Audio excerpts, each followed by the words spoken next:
Канализацияның авария дейтін қазетін жұмыстарын аяқтау үстіндеміз. Бүгін кешке дейін суды бәрін береміз. Канализация дейтін іске қосылады. 6 метрлік құбырды ауыстырдық. Бұнда үлкен жұмыс дейтін негізінде дейтін 5-6 күннің жұмысы біз дейтін күні түні демалмастан 2 тәулікте бітіруге тырысып жатырмыз.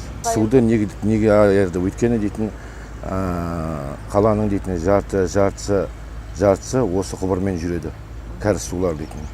Кәріз сулардың дейтін басқа жерге бұруға мүмкіндік болмағандықтан қаланың ішінде сондықтан дейтін суды айырды.